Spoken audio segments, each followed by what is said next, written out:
Hey guys, Cole here from Car Talks with Cole. Sorry that I've been I've been kind of neglecting the channel a little bit over the past week.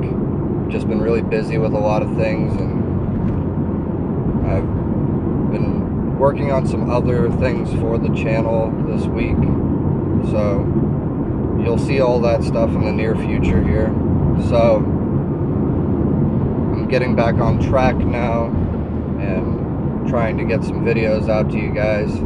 So today I'm going to talk a little bit about the cars that I was looking at, manual cars that I've been possibly looking at and why I've been looking at them. So as you guys know, I'm starting to get into the physical part of reviewing cars, so actual car reviews instead of going off of spec sheets and everything to show you guys different cars.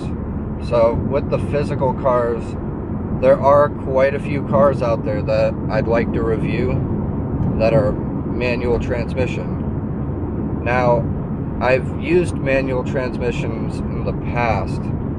I've had people teach me how to do it, and I'm pretty proficient at it, I'd say, but still, people would rather somebody with really good experience drive their car rather than someone who has no idea what they're doing. So I'm potentially looking into getting a manual car.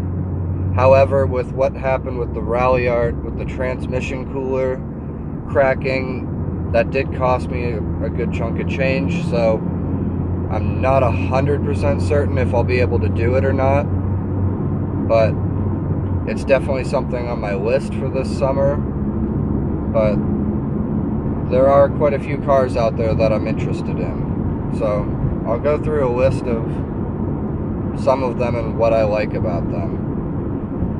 One that I'd really like to get, if I can find one, is a 90s series Mitsubishi Eclipse GSX Turbo. Those are really nice because they have a decent amount of power to them, so it would be a good car to learn how to rallycross with as well. And also, it's good because it's fairly light. It's a two-door.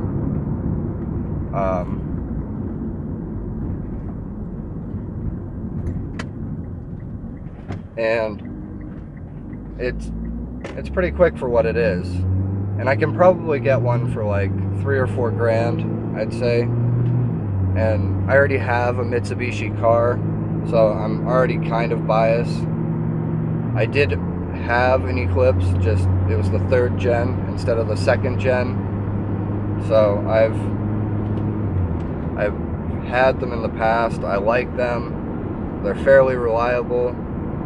So it'd be a good choice for something to really learn how to drive a manual on. Now, another car I was looking at was the Mini Cooper S. I was looking at one that's probably like an 05 or an 06, so nothing too new, but right around 5,000 for one with a decent amount of miles.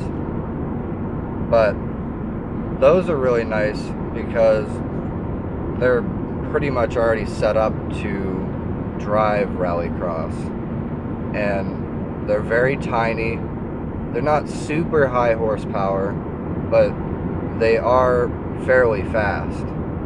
So I'm kind of looking at one of those just because it would be nice to have a smaller car. Most people that I've talked to that own one say it's similar to like driving like a go-kart.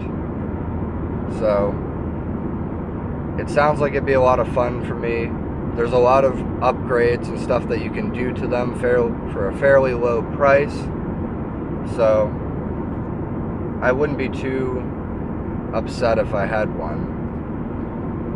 But another car that I was looking at was a mid-2000s WRX.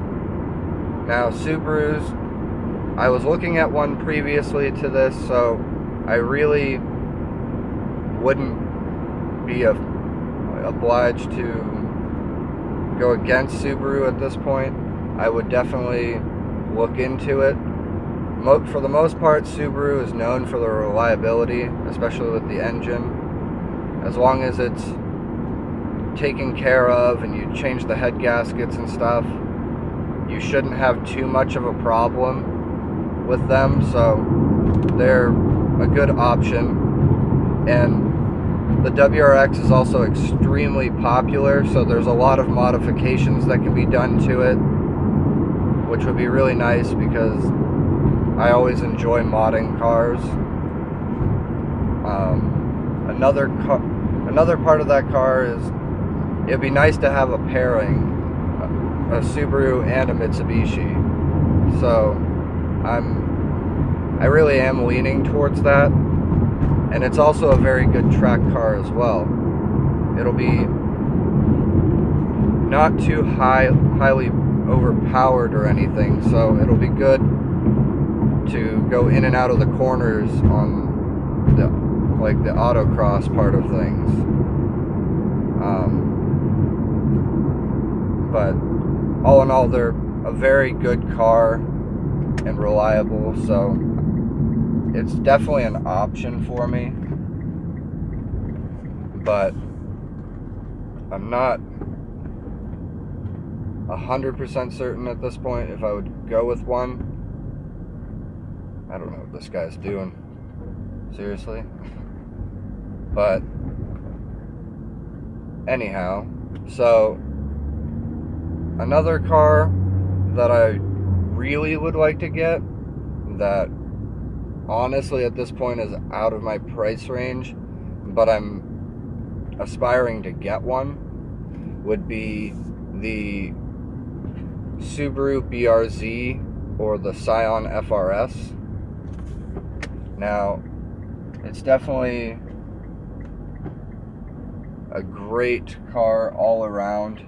You know, it's built with a sport suspension already, and it's rear-wheel drive, so not only could I autocross it, but I could eventually learn how to drift it as well, which would be really awesome. Some downsides to that car: the price is one of them.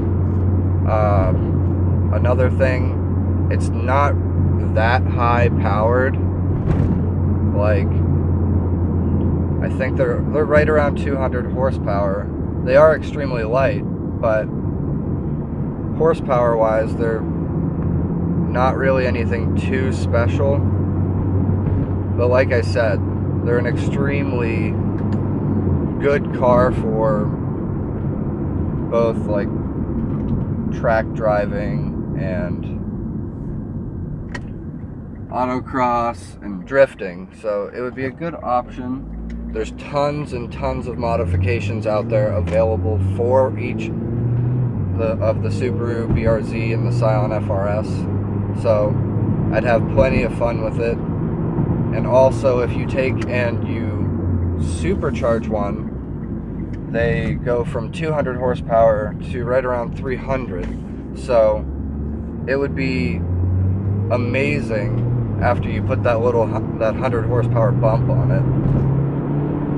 But I just, at this point, I'm not sure if it would really be in the realm of possibilities for me. I'd love it to be, but it's probably not likely. So I'll keep my eye out for a really good deal on one, if I can find one, and I'll go from there. But another car that I really would be interested in is a BMW 3 Series.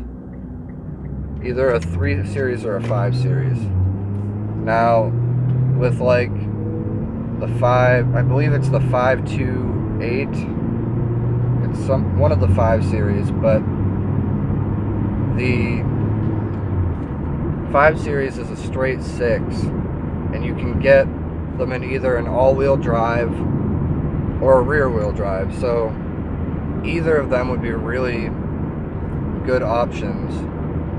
The all-wheel drive would be good to drive around here in the wintertime, and the rear wheel would be extremely nice if I was going to ever learn to drift, or if I was going to take an autocross the car. So another nice thing about that series is it's not only is it a straight 6, but you can get it with a twin turbo on it. It's putting out about 300 horsepower, so it's power wise it's right about what I've got now, so it's not too much of a difference. I'd be able to get in it, and I'd be able to understand the car more easily and get used to the car quickly because it's about the same power.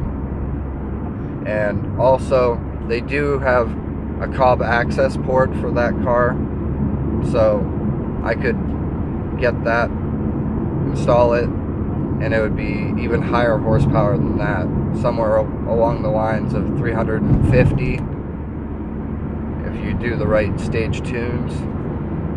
So I'm definitely interested in the Beamer. However, you're looking for a good one, you're looking around 10,000 bucks at least, and it's going to have a decent amount of miles. So I'll keep my eye out for one of those as well. Just keep looking for cars and see what I can find for the best deal, and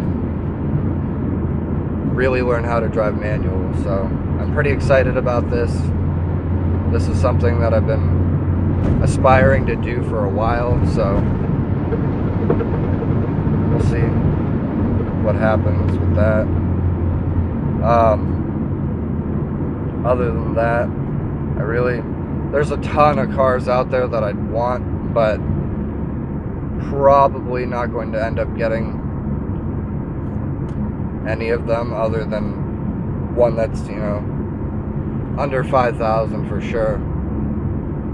But that's all I really have for you guys today. If you enjoyed this video today, make sure to like, share, and subscribe to Car Talks with Cole. And also, I was talking about all these manual cars. If you guys have any suggestions on different manual cars that I may not have talked about, go ahead and post those in the comments, because I'd like to hear from you guys and really know if I'm missing something, because I may have missed a really great car, and you guys might know a little bit more about cars than me. So go ahead and throw that in the comments below if you do have one that I didn't talk about that you think would be a good option for me. But as always, guys, have a great day.